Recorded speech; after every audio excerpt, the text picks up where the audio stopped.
What's the most satisfying tables-turn moment you've witnessed in court? Court clerk for 8 years. This divorced dad was fighting for custody of his 6-year-old daughter. His ex-wife claimed he was an alcoholic who endangered their kid. She came prepared for war, had photos of beer bottles scattered around his house, testimony from 3 neighbors about loud parties, and even a police report about a disturbance at his address. Her lawyer was this slick guy in a $3,000 suit who'd clearly done his homework. The evidence looked damning. Photos showed empty bottles everywhere. Kitchen counter, coffee table, bathroom sink, even one in the kid's toy box next to her stuffed bunny. The neighbors swore they'd seen him stumbling around drunk at 2 p.m. on weekdays, music blasting at all hours. One elderly neighbor claimed she'd called CPS twice because the little girl looked neglected and scared. Her lawyer painted him as a complete deadbeat, said he missed scheduled visitations because he was too drunk to drive, claimed the daughter came home crying, talking about daddy's angry voice and how the house smelled like yucky medicine. The guy sat there quietly throughout the whole character assassination. No fancy suit, just wrinkled khakis and a polo shirt, clutching a manila folder like his life depended on it. I've seen plenty of custody battles, and this one looked over before it started. The judge was taking detailed notes, nodding along with the ex-wife's testimony.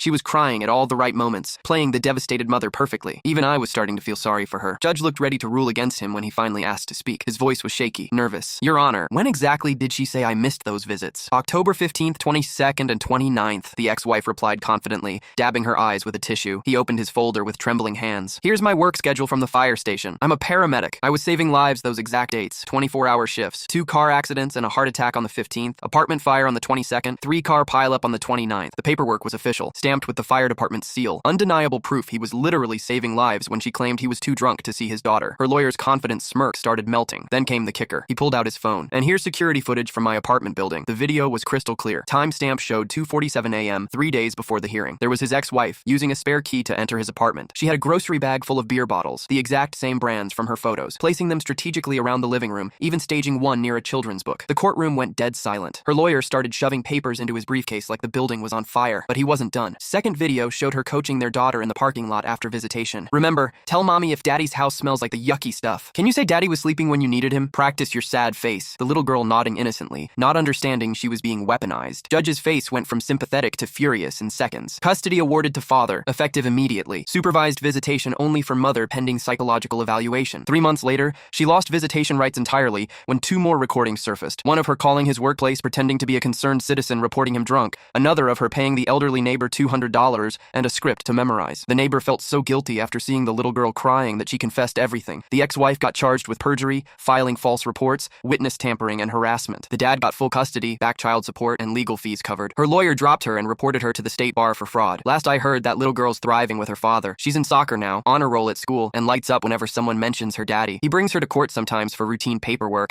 and she always waves at me from across the lobby. Some victories just hit different when you see justice served to someone who truly deserves it.